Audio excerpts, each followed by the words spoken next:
ఇది super good film భయ్య, super. Graphics ఏమో అనుకుంటున్నాను, నేను ఇప్పటికీ నమ్ముతలేదు. నేను నిజంగా నమ్ముతలేదు, గ్రాఫిక్స్ ఏమో అనుకుంటున్నాను. కాదు, డ్యాన్స్ ఒక్కసారి చూడండి. ఆబ్వియస్లీ నిజంగా అంటే నిజంగా చాలా నాకు ఇప్పటికీ వండర్ అనిపిస్తుంది. అంటే అది చాలా స్పీడ్గా పెట్టేశారేమో అనుకుంటున్నాను. అంత స్పీడ్గా ఎవరు ఇప్పుడు దాకా ఎన్టీఆర్ని కూడా చూడలేదు. ఈయన జూనియర్ అని ఎందుకు పెట్టుకున్నాడు నాకు తెలియదు, కానీ జూనియర్ ఎన్టీఆర్కి పోటీ ఉంటాడేమో నాకు తెలిసి. అంటే చాలా హిలేరియస్ అనమాట, చాలా అంటే చాలా బాగుంది. స్క్రీన్ ప్రజెన్స్ బాగుంది.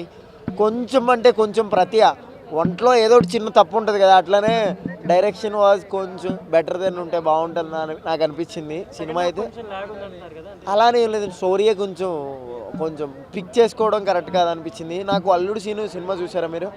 ఆ సినిమా లాంటి కంటెంట్ ఉంటే ఈ హీరో బ్యాంగ్ అయిపోతుందేమో అనిపించింది. అంటే comedy comedy comedy first half వరకే ఉంటారు శ్రీలీల గారు, అది కొంచెం బాధపడ్డాం.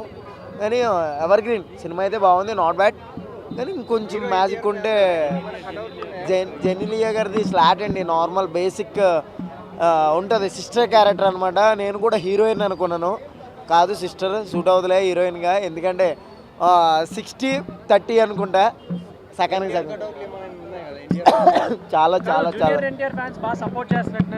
చెయ్యాలి, ఆబ్వియస్లీ చెయ్యాలి. ఎందుకంటే టకాఫర్ ఇద్దరికి కూడా ఒకేసారి సినిమా పడినా ఆశ్చర్యపో అవసరం లేదు. ఆయన ఎవరో హీరో, ఎవరో కొడుకంట, ఎవరు కొడుకు, ఎవడు కొడుకైనా కానివ్వండి గొప్పగా చేస్తే చప్పట్లు కొడతా, లేకపోతే అంతే కదా. నిజంగా అంటే నిజంగా చాలా కష్టపడ్డాడు, చాలా బాగుంది, నాకైతే నచ్చింది, ఆబ్వియస్లీ నచ్చింది. ఇక్కడ ఏది ఉంటే అది చెప్తాను. డైరెక్టర్ గారు మీరైతే ఫెయిల్ అండి, సినిమా అయితే హిట్ అండి.